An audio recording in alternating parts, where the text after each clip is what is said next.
February 28th. A ballistic missile crosses 1,600 kilometers and arrives over Manama. All controlled, but none of them address what actually just changed. Hundreds of missiles fired before this one, but never at this target. Not a ship that can maneuver, not a destroyer with open water. A building. 9,000 Americans. One island, 200 kilometers from Iran. NSA Bahrain is not a satellite office, it is central nervous to our bow. Over 300 airstrikes, billions spent. Threat significantly reduced, mission completed.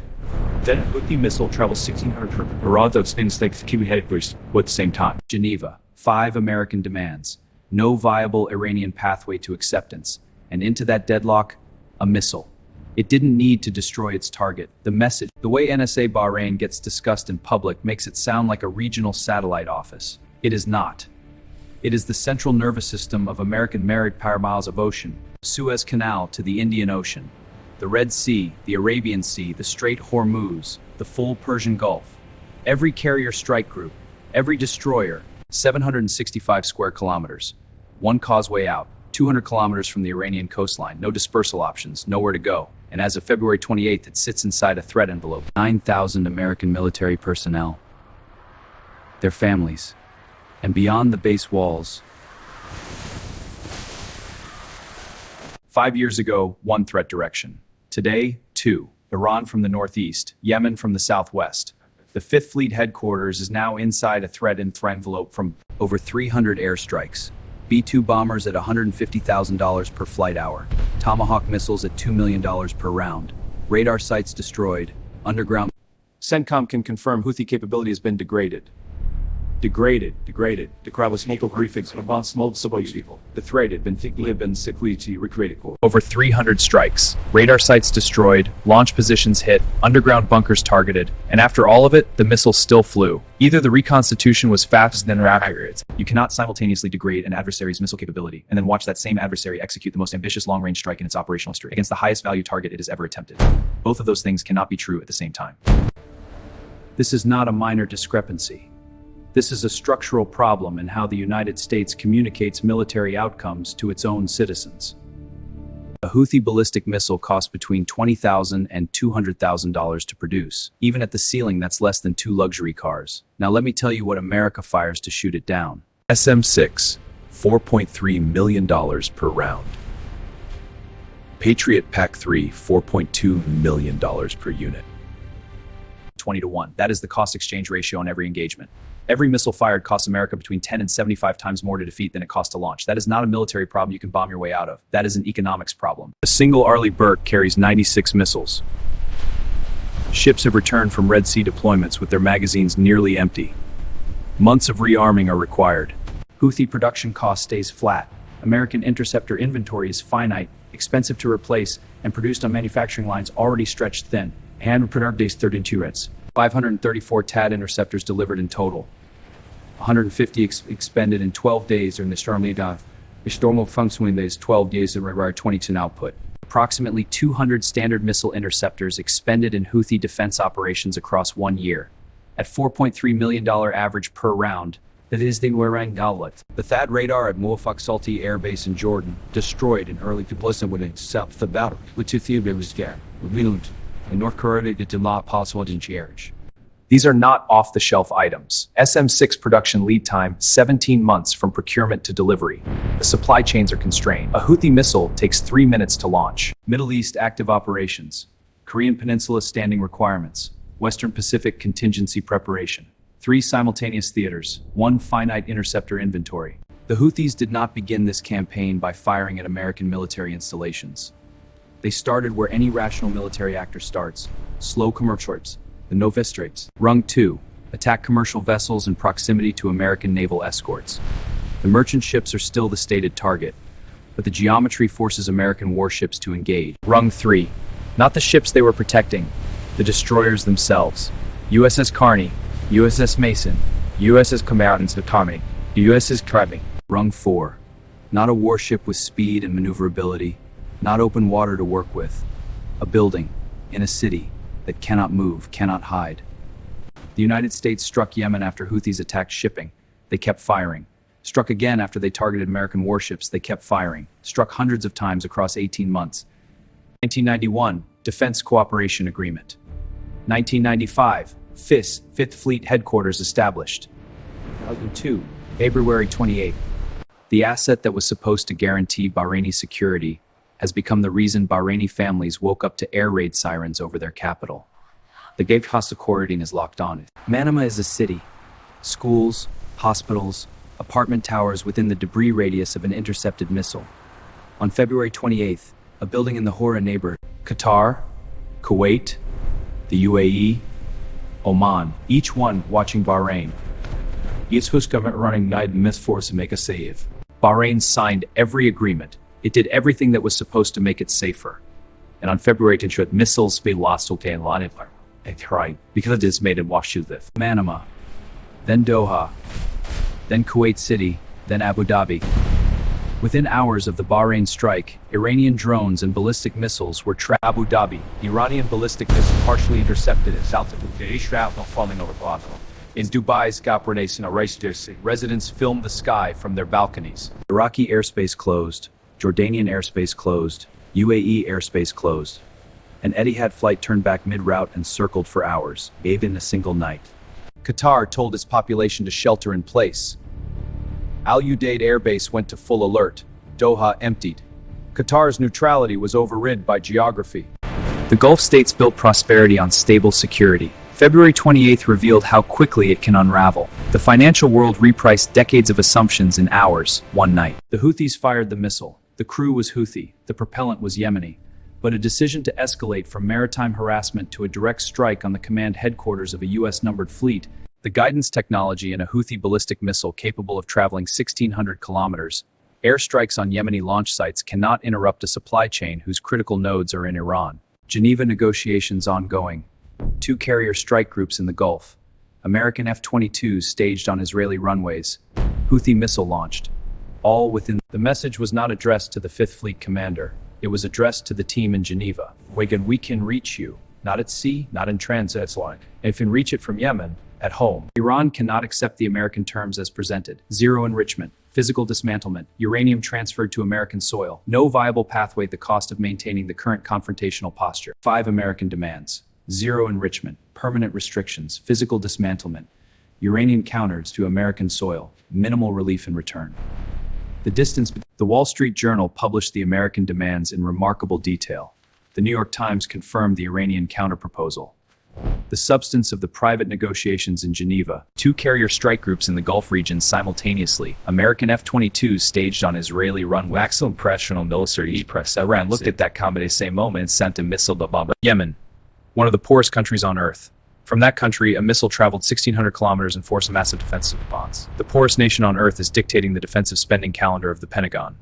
The missile did not destroy NSA Bahrain, it did not kill anyone, but that is the wrong metric. The right metric is what changed at the negotiating table. That is what changed, and it cannot be unchanged. The Pentagon briefed it as a successful intercept. That framing is accurate as far as it extends, but it does not extend very far. It never was. Successful intercept is not the metric. The metric is whether the United States can maintain continuous missile defense over a fixed base in Bahrain, plus carrier is the metric, and the answer is no. The language of official military communication is designed to project control, not describe reality. Words like degraded and suppressed frame outcomes, obscuring strategic trajectories. Bahrain defense, Red Sea shipping, Mediterranean presence, Korean Peninsula standing requirement, 1 Western Pacific Taiwan contingency. Every allocation to one theater is a simultaneous deallocation from another. No Pentagon press briefing is structured to explain whether the posture that produced this attack is financially sustainable. The briefing and is designed to assess whether deterrence has fundamentally failed. Attacks on commercial shipping caused a 65% reduction in Red Sea traffic at peak disruption. CSIS estimated roughly $200 billion in economic losses. Shipping companies routed around the Cape of Good Hope. The Strait of Hormuz, 21 miles wide at its narrowest point. 1/3 of all global. Iran has the physical capability to close it. The February 28th events. Lloyd's of London repriced Gulf War risk insurance. French City environment decree per French rhetoric is saying worst. The security environment for instructor saying worst. Markets do not issue press releases, they just move. Cape of Good Hope route adds 14 days and significant fuel costs to every voyage between Asia and Europe. That is the supply chain reality of maritime insecurity. Every economy that imports oil, every economy that trades through the Red Sea corridor, every economy connected to global supply chains, all of them are paying the economic bill for a military confrontation. 534. That is the total number of THAAD interceptors delivered. In 12 days of the June 2025 conflict, 28% consumed. That number was already declining before new demands. The FY 2025 THAAD production rate, 12 units projected, 470 units. At the FY 2012 progress in manufacturing reality, measured in years. You cannot surge THAAD production by writing a larger check. The supply chain has single-source components with no redundant manufacturing years. The tooling authorized lead times measured in years. The THAAD radar coffee short vicinity. The cable lead time is on is now on 20 stem. The precontina the time at 18 to now on the map.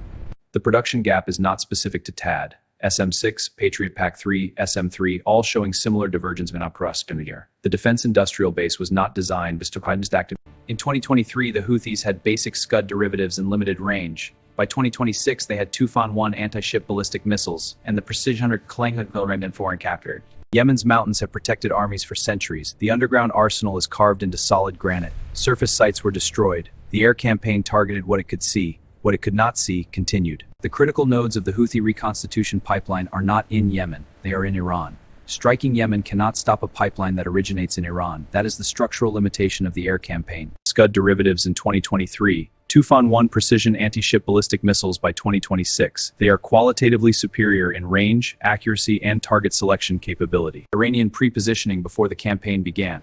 Underground terrain protection preserving the arsenal. Multi-route supply pipeline maintaining component flow. Mobile launchers preventing effective targeting. Qatar, Kuwait, the UAE, Oman, Bahrain. 5 gun agents in 5 crisis rooms. The cloud solution is running in every realm, not BSOs. Al Udeid Air Base, the largest American military installation in the Middle East. Qatar built it at Torg to Territil. The base to Courage missile problem turret. Kuwait hosts Camp Arifjan, the logistics backbone of American ground power in the Gulf. The Oman maintains access agreements while 35s keeping diplomatic channels to Tehran open. Beijing brokered the Saudi-Iran normalization in 2023. Beijing watched February 28th very carefully. The Gulf states from Emirates to Gulf government became more trying to lead the Emirates Irons over a Gulf capital. The Gulf alliance will continue. No Gulf state is about to ask American forces to leave, but the terms are being renegotiated quietly in every government. 1/3 of all globals pass through at that gap. Iran controls the northern bank, the IRJ every transit. That they waged an attack on a building in Bahrain.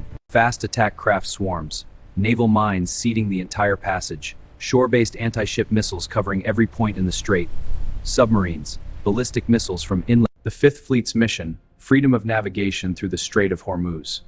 Now its headquarters is resources consumed defending itself against the very threat it guards against. Iran does not need to close Hormuz to extract leverage. The credible threat makes the risk premium more expensive for every consumer. The leverage works whether or not a single barrel is disrupted. Before February 28th, Iran's primary strategic leverage over American Gulf policy ran through the Hormuz closure threat. 2 levers pulled simultaneously, one strategic equation that no longer balances. The intercept was perfect. The missile was destroyed, no damage, no casualties. A large green tactical outcome from every official communication channel are pointing an opposite side is real.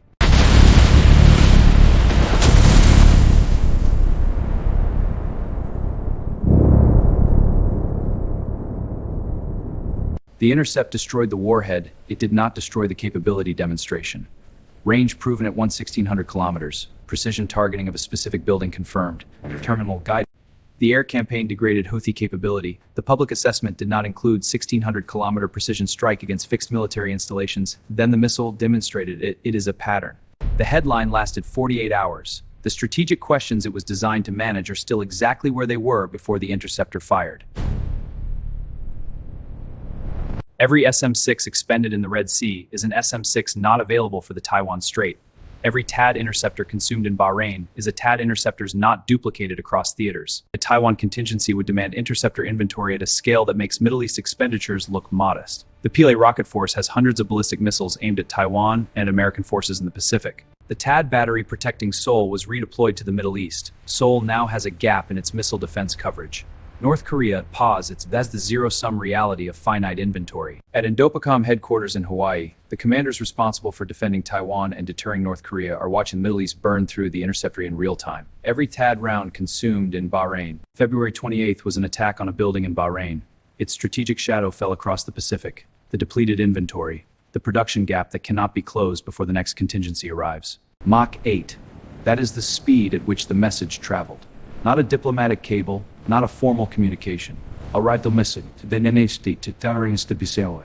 One missile, 3 simultaneous messages. To military commanders, a capability demonstration. To Gulf state governments, a regional security signal. To the Geneva negotiating team, the missile traveled 1,600 kilometers. The message traveled the entire implications. Riyadh recalculated its alliance value. New Delhi updated its Indian Ocean security assessment. The missile cost $200,000 to produce. The cost curve it delivered will cost billions to manage. The interceptor that shot it down cost $4.3 million cheap. The message was the most expensive thing in the exchange. The missile landed. The intercept succeeded. The press briefing was delivered. The headline faded. And the only question that actually matters remains exactly where it was before any of that happened.